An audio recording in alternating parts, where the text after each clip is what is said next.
Direct start करते current affair से। तो पहला है मेरा नेशनल न्यूज़, तो जिसमें क्या है कि ऑस्ट्रेलिया के जो काउंसलर हैं डॉक्टर क्रिस्टीन स्टॉकर, ये है उनका फ़ोटो, विजिट किए थे इंडिया अप्रैल अप्रैल 14 से 17 का बीच में आफ्टर 42 ईयर्स के बाद। क्यों हुआ था? क्योंकि एक एग्रीमेंट साइन करना था, fast track mechanism, this one FTM sign करना था। और ये FTM है क्या और इससे फ़ायदा क्या है कि एक तरह का ये समझ लो एक VIP लेन या फिर एक इम्पॉर्टेंट थिंग है, जिससे क्या होगा कि अगर ऑस्ट्रिया का जो फैक्ट्री अगर खोलना चाहे इंडिया में तो ये एग्रीमेंट हेल्प करेगा तो skip a lot of unusual red traps. कोई बीच का झंझट नहीं लगेगा, डायरेक्टली बातें हो जाएंगी या बीच में सारी चीज़ें ईजिली हो जाएंगी, टाइम नहीं लगेगा उतना। तो इस आउटकम से क्या है, सब चीज़ में को production, defence, food safety, skill development, सब चीज़ में बेनिफिट्स होगा। तो ये मेरा कंप्लीट। सेकंड है प्रधानमंत्री ग्राम सड़क योजना को एक्सटेंड कर दिया गया है मार्च 2028 तक के लिए। ठीक है, अब इसमें होता क्या है, तो प्रधानमंत्री ग्राम सड़क योजना में क्या है कि रोड्स जितने भी हैं विलेज के, रूरल्स एरिया के, उनको नियरेस्ट स्कूल, नियरेस्ट हॉस्पिटल, जो भी एसेंशियल चीज़ें हैं उनके साथ कनेक्ट किया जाए। तो ये उसको एक्सटेंड करके मार्च 2028 तक एक्सटेंड कर दिया है और इसका बजट 83,977 करोड़ है। ठीक है, ये हो गया मेरा। थर्ड है मेरा भारत मरीनटाइम इंश्योरेंस पूल, जिसको हम BMI पूल बोलते हैं।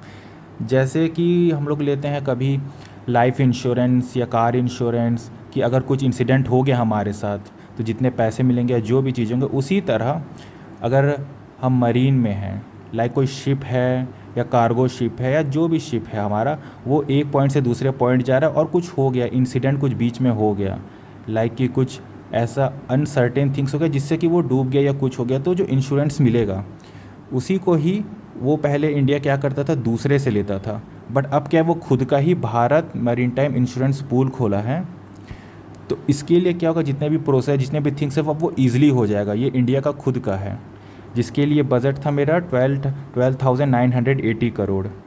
पर्पस ये है कि ensure affordable marine time insurance for Indian trade. पहले क्या होता था, जब हम लोग जो बाहर से इंश्योरेंस लेते थे तो वो थोड़ा कॉस्टली पड़ता था, थोड़ा नहीं बहुत ज़्यादा कॉस्टली पड़ता था। बट इससे क्या कि खुद का अगर हम लोग खोलेंगे तो वो हमको अफोर्डेबल प्राइस में मिल जाएगा और ईजिली मिल जाएगा।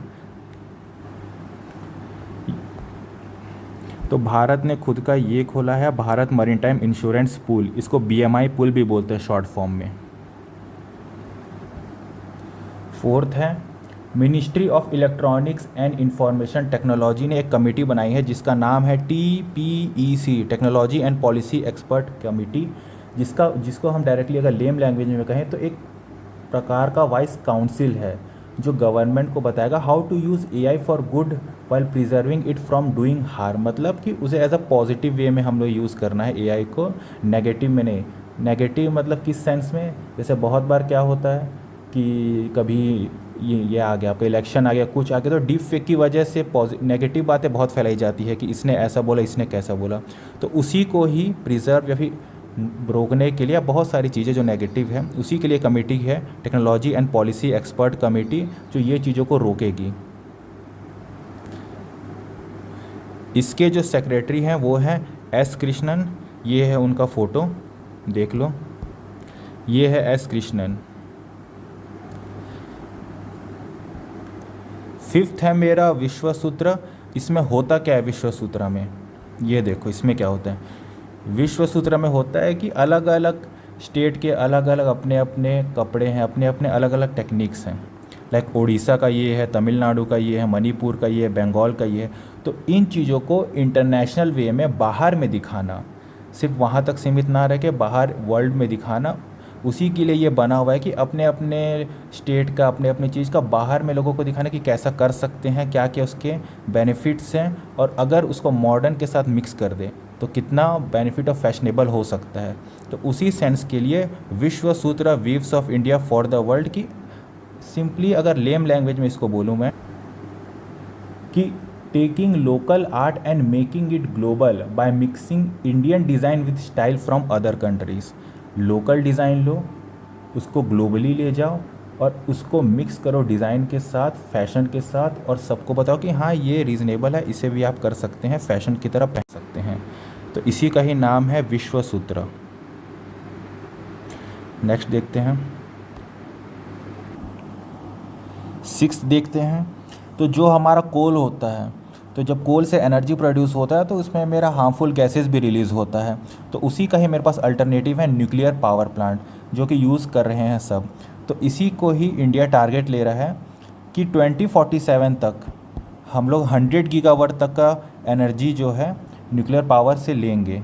और इसका जो हमने कॉस्ट रखा हुआ है 20 लाख करोड़ के आसपास खर्चा होगा, या इतना ही आएगा मेरा। इससे फ़ायदा क्या है? पहला तो हार्मफुल गैसेस रिलीज़ नहीं होंगे, और इन्वायरमेंट के लिए भी ये बेनिफिट है। ये रहा India target 100 gigawatt nuclear plant. 7th है, BECIL और DSC के बीच एक MOU साइन हुआ है, जिसमें क्या है, डिजिटल इंडिया के साथ पार्टनरशिप हुआ, जिसमें आपका transformative cyber security, AI, 5G सब में इम्प्रूवमेंट होगा। ठीक है, ये हो गया 7th का। 8th है मेरा ब्रिक्स जिसमें आता है Brazil, Russia, India, China and south Africa.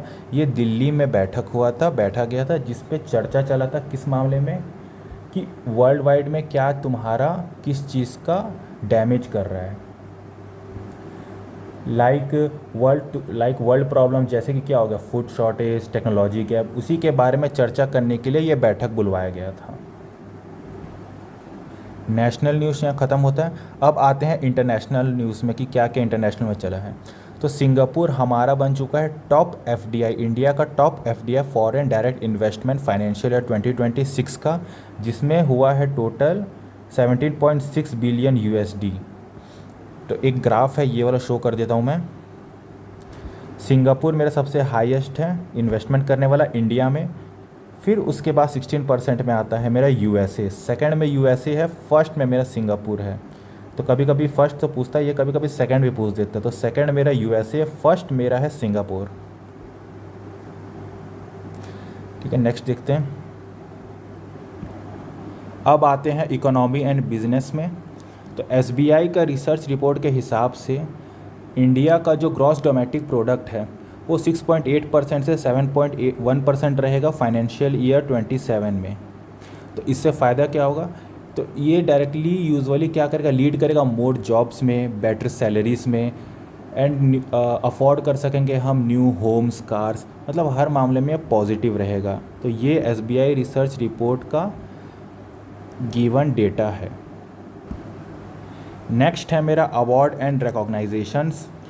So doctor Srinivas Rao को मिला है MS स्वामीनाथन अवार्ड मिला है। ठीक है, इनका फ़ोटो दिखा देता हूँ मैं, ये है इनका फ़ोटो डॉक्टर श्रीनिवास राव का। आगे है ग्रीन प्रो, तो ये जो राथी स्टील है, राथी स्टील एक कंपनी है, उनको मिला है सर्टिफिकेट TMT रिबार्स का सर्टिफिकेट मिला किसके द्वारा? CII के द्वारा। नेक्स्ट है मेरा अपॉइंटमेंट्स। तो राकेश बेनॉट अपॉइंट हुए हैं as a lead of investigation arm. ये है इनका फ़ोटो, ये है राकेश बेनॉट appointed as a acting DG के तौर पे ये आए हुए हैं।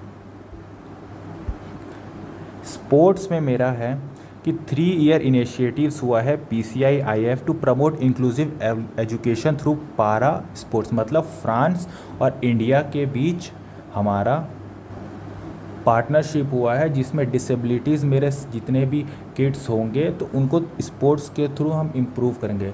लाइक फॉर एग्जांपल के तौर पे कि एक फ्रेंच आर्टिस्ट है, तो वो इंडियन स्कूल विजिट कर रहा है, तो स्टूडेंट्स को पढ़ाने के लिए कि यस व्हीलचेयर में भी बास्केटबॉल खेला जा सकता है, helping the kids to see that being in a wheelchair doesn't stop someone from being a champion. कि हाँ, अगर आपका व्हीलचेयर में है तो इसका मतलब ये नहीं कि आप कुछ नहीं कर सकते हैं। तो ये पार्टनरशिप हुआ है मेरा फ्रांस और इंडिया के बीच में। नेक्स्ट देखते हैं। अब आते हैं ऑबिट्यूरीज की तरफ। तो इसका मेन मीनिंग बहुत को पता होगा। मीनिंग यही है कि लाइक जिसका डेथ हो गया रिसेंटली, तो उनके बारे में कुछ आर्टिकल छपा हो न्यूज़पेपर में या कहीं इंपॉर्टेंट जगह में, तो उनके बारे में है। पहला है मेरा भगवान दास रेकवार, जिनको पद्मश्री अवार्ड भी मिला है। तो इनका फ़ोटो देख लो, ये हैं वो भगवत दास, स्पोर्ट्स में, और ये मध्य प्रदेश के हैं।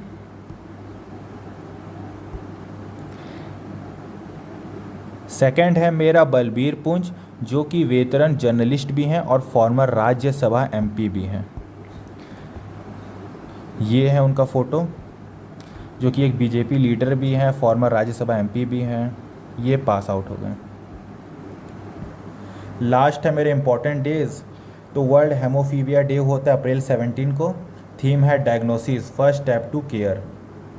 और लास्ट है मेरा वर्ल्ड हेरिटेज डे, जो कि मनाया जाता है अप्रैल 18 को। Emerging response for living heritage in context of conflict and disaster, ये है मेरा टाइटल या थीम। तो ठीक, इतना हो गया। तो इतना हो गया आज के लिए, जी के इतना काफ़ी है। जैसे जैसे आते रहेगा, जैसे जैसे पर डे न्यूज़ आते रहेगा, उस तरह इसमें और ऐड ऑन होते रहेगा। तो शॉर्ट में सारी चीज़ें हैं, सिंपल में है, लेम लैंग्वेज भी जितना हो सका वैसे बता दिया, बाकी जितना आते रहेगा उतना होते रहेगा।